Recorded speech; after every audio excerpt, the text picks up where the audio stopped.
My main concern with reaching other people with this form of communication is to pierce through the, layers of history, geographical distance, inability to communicate through language, and understand genocide on a global scale throughout history that's meaningful to me and anybody that's has a chance to observe any of these artworks for themselves. Genocide is a new word combining the Greek word genos meaning race or group, with the root of the Latin sidere meaning to kill. Became interested in genocide because it happened so many times. Power is all against one. Violence is the opposite. The extreme is one against all. This is Not to Forgive, But to Understand, a podcast series discussing genocide studies with experts and those connected to its critical questions. I am Luis Gonzalez Aponte, co-host with Sabah Carrim. And what we're about is really to try to understand why evil happens, why there are perpetrations in genocidal scenarios and scenarios of mass atrocity. Not to forgive, but to understand. Forgive, but to understand. Not to forgive, but to understand. In this episode, we focus on the Beyond Genocide Arts Award and Exhibition, a project that brings artists, scholars, and jurors into conversation around genocide, memory, and representation. Amy Fagin is a visual artist and the author of Beyond Genocide, a long-term arts project examining genocide and mass violence through contemporary manuscript illumination. She is also an independent scholar in genocide studies and leads the project's conceptual direction, jury structure, and expansion through commissioned works. Amy, as the creator and project author of Beyond Genocide, when you think about Beyond Genocide as a long-term project rather than a single exhibition, what kinds of questions do you hope the works raise or rather than resolve? Well, when I conceived of the project, which, believe it or not, was in 2000, the first question that I asked myself is, why is there such a Grand Canyon chasm between my compassion and understanding and connection to the case study history of genocide and my life? And why is there such you know, an unbridgeable gap of indifference? Because I certainly didn't feel indifferent, although I did not have a knowledge base in any way, shape, or form. I'm not a historian. So my main concern with reaching other people with this form of communication is to pierce through the, layers of history, geographical distance, inability to communicate through language, and understand genocide on a global scale throughout history that's meaningful to me and anybody that's has a chance to observe any of these artworks for themselves. Bjorn Krondorfer serves on the Arts Award Advisory Council for Beyond Genocide.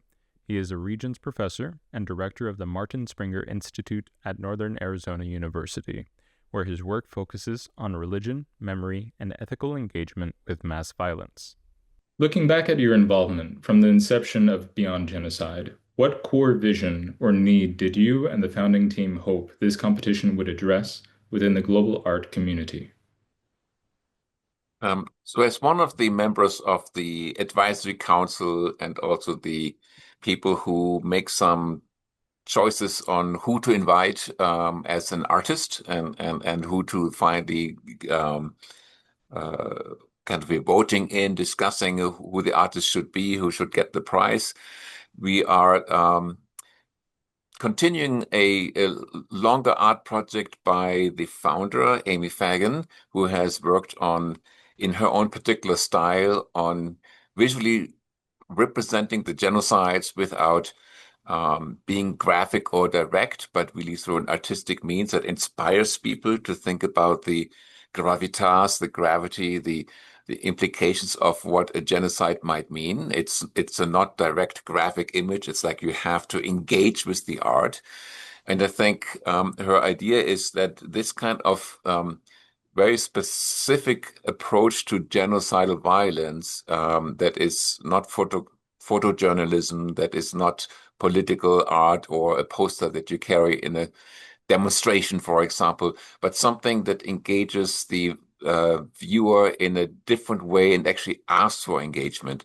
So I think that we understand it's a core vision, and she wanted to expand this beyond her own work to get a global approach also to the participants rather than her taking a global approach herself, which she has in the past, but she now wants to open up to really to bring in other artistic voices that kind of understand her entry point, her vision, but use their own art forms. And we define art very broadly, from film to paintings to visual art to other forms, art installations. All of these kind of things can happen.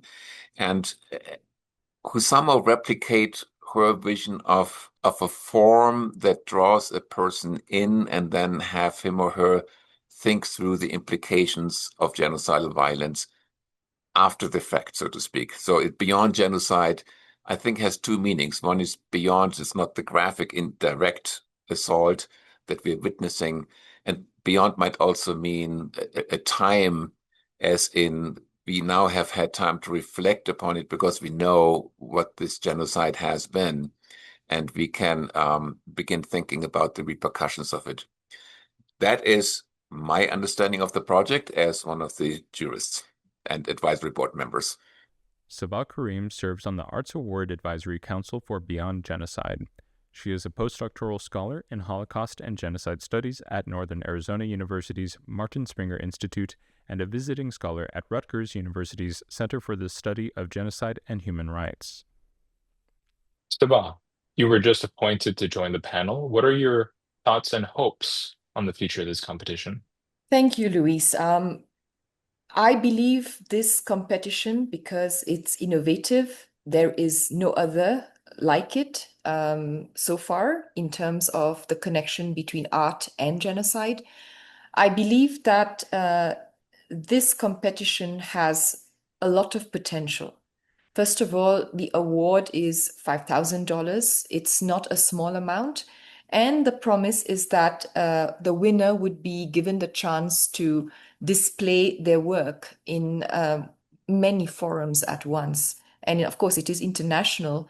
And that means that these forums could be anywhere in the world, including in the United States.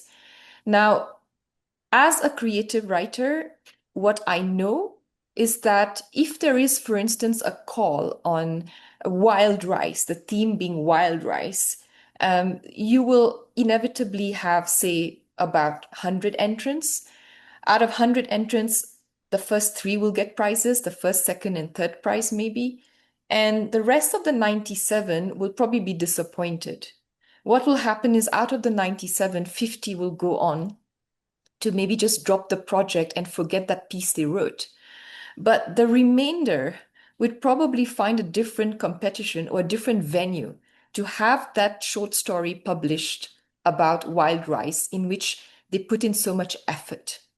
And the point is that in terms of thought leadership, a competition of this dimension with a winning prize of $5,000 and the ability to have one's work placed in various venues across the world would actually allow or would create the kind of fertile ground for new thoughts, for new thought leaders to emerge in the field of art and genocide, something that's never been done before.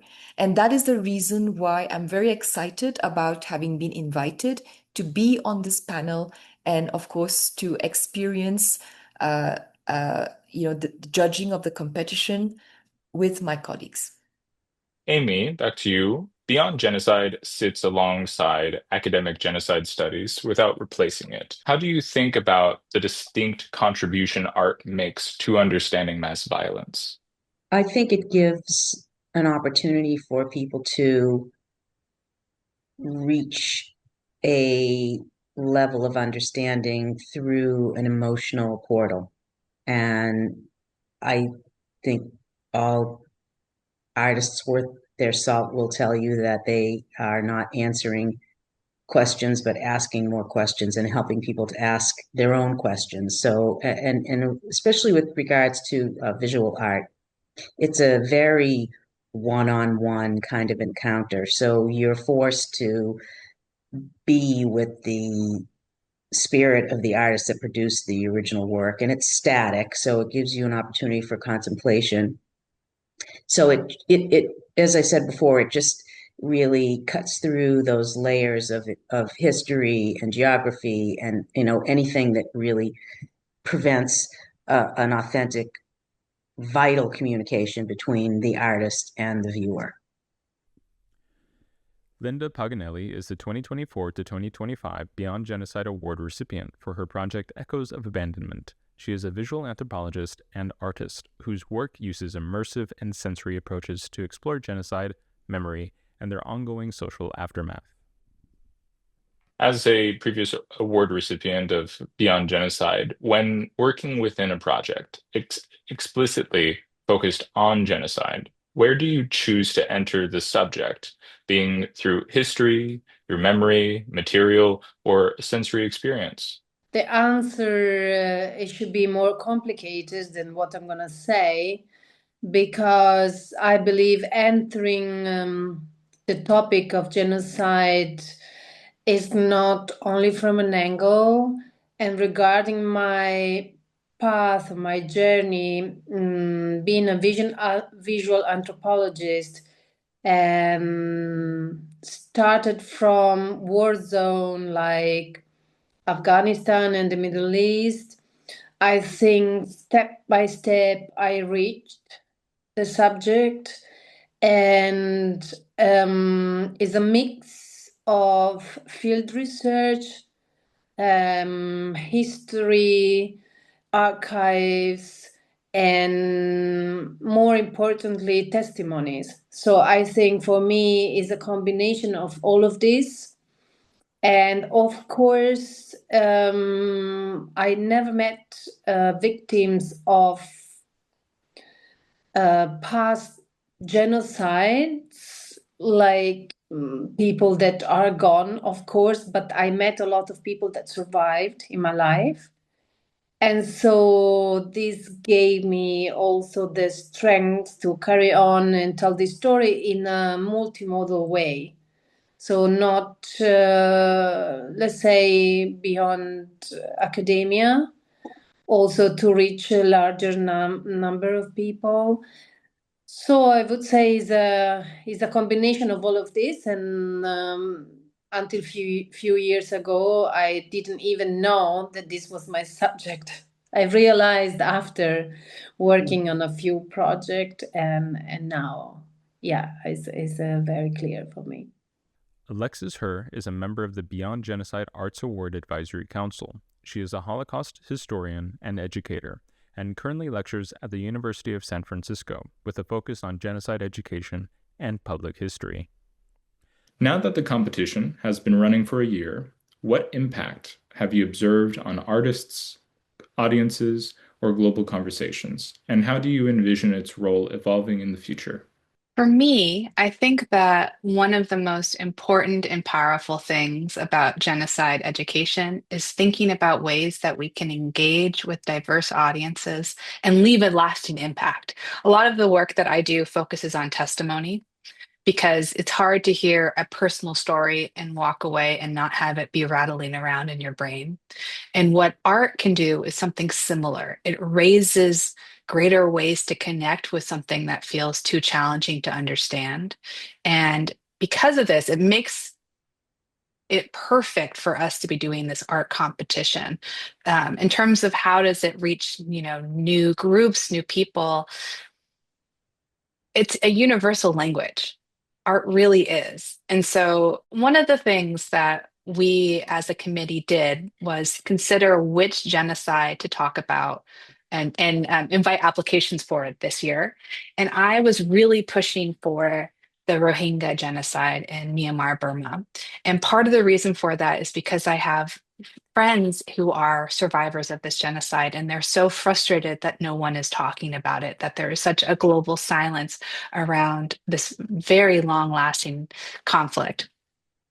And so it was really powerful for me to be able to email my friends and say, hey, we're doing this competition. Please contact people you know. And it's my hope that this call for art will also go to the over 1 million people who are in refugee camps who have fled this genocide, that maybe they have something to add or to say. So one of the things that I'm really excited about with this competition is not just hoping to invite incredible artists to create projects, but also helping survivors and victims feel heard and seen and give them a greater platform to talk about what has happened. Even for artists who are not ultimately awarded, what value do you see in the act of engaging seriously with these themes? And how might that engagement resonate beyond the competition itself? I think it's important to remember that art gives one a lot of freedom, a lot of creative freedom. And I think there are many ways of interpreting the two words beyond genocide. I do know that these competitions are based on actual genocides that have happened, but we should also remember that the dates we put down for the start and the ending of a genocide are sometimes quite nominal. In the case of Rwanda, it is known that many more people died in the aftermath of the genocide rather than during the official genocide. In the case of, say, the Yazidi genocide, the local community there considers there having been not one genocide, which we recognize in 2014, but 74 others. So I believe that if anyone enters this competition, they should keep all of these nuances in mind and extend their repertoire, their understanding, their vision of the genocides that they are dealing with or that they are exploring beyond just the dates that are given to them, because these dates are just the official dates that have been handed down by authorities who've decided when a genocide started and when it ended. Amy, some of the case studies addressed are historically distant, while others are ongoing. How does temporal proximity contribute as a factor into how the project is structured or curated? Well, the project has gone through, I would say, two major phases. And originally, when I conceived of the project, it was designed to be primarily in the form of manuscript illumination. But the life of an artist is never predictable. And after, 15 years of dedicated effort with this single genre, I found that I was really working in a little bit of an isolated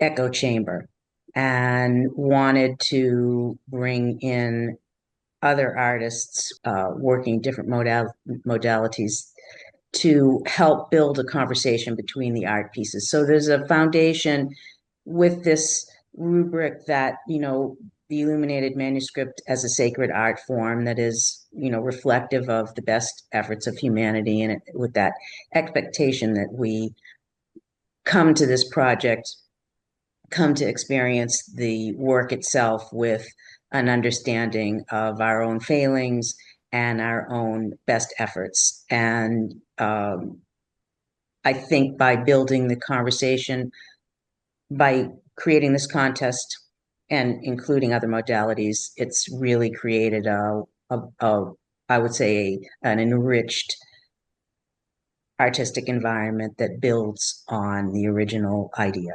When reviewing submissions on a subject as sensitive and profound as genocide, what artistic and ethical criteria do you prioritize to ensure both creative excellence and responsible representation? That is part of the difficulty of making choices and of inviting people to present that art. I think, in my understanding, it would be, and I kind of said this in the first answer, for example, photojournalism is not what we're looking for. We're not looking for a representation of the actual violence in some shape or form, whether it's a photo or a painting that does the same thing, but something that gets to probably the human dimension of the experience of a genocide and genocidal violence, the disruption of community life, the disruption of individual lives, the destruction of a whole way of living. I think all of these things would be considered part of how we evaluate what is presented to us. They're always. I'm thinking of Banksy, for example, the artist who makes really political art in many ways, but it's also very creative. If he would ever sign up for this one, of course, which he would not, but say he would, I think that would be an interesting testing ground for us to figure out, say we don't know his name, we don't know the fame of this person, whether or not this would be too much realism that is easily grasped and understood, even though it has always irony in it, in his case, or whether that is something that seems a little bit too much on the surface for the kind of project that Amy Fagin has in mind that she would like to sponsor. Given that the competition is open to international applicants, how have diverse cultural perspectives influenced the types of works you've seen and the way the jury evaluates them?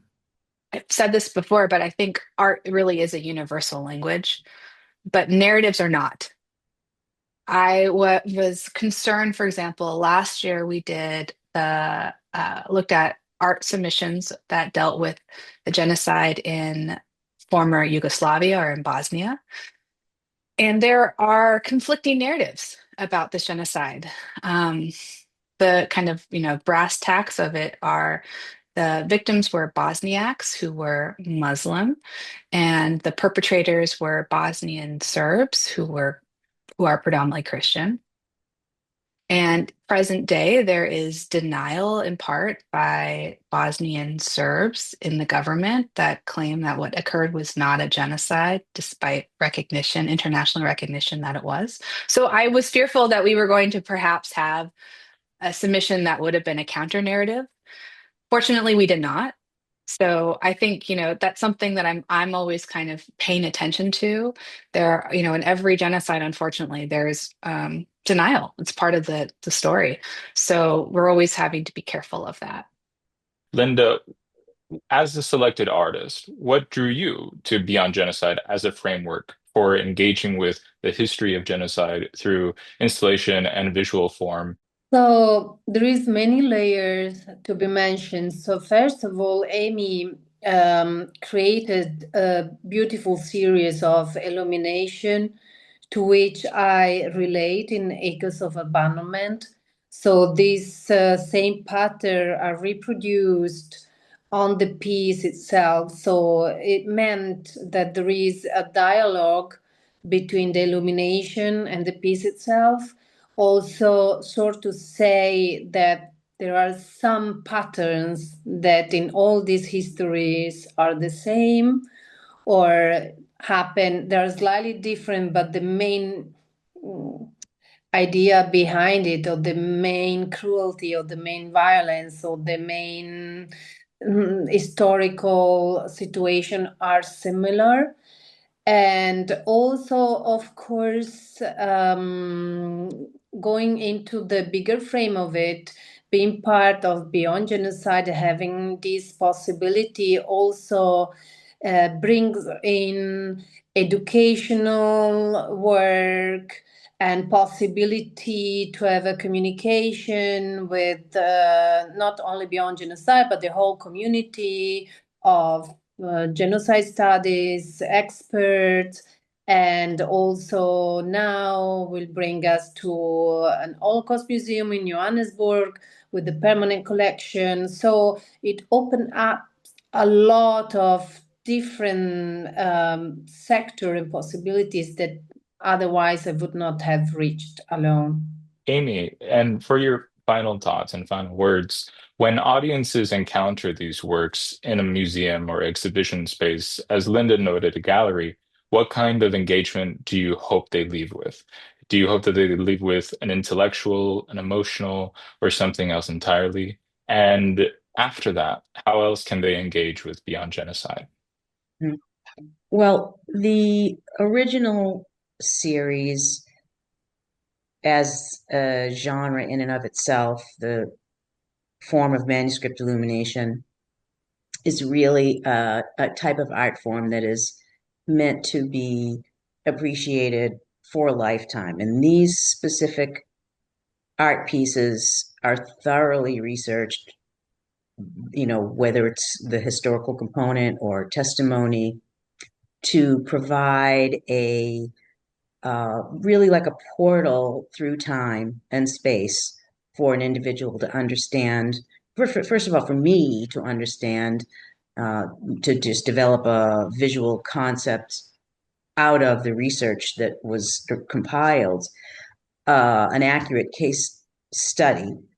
So, and this case study is composed into a series of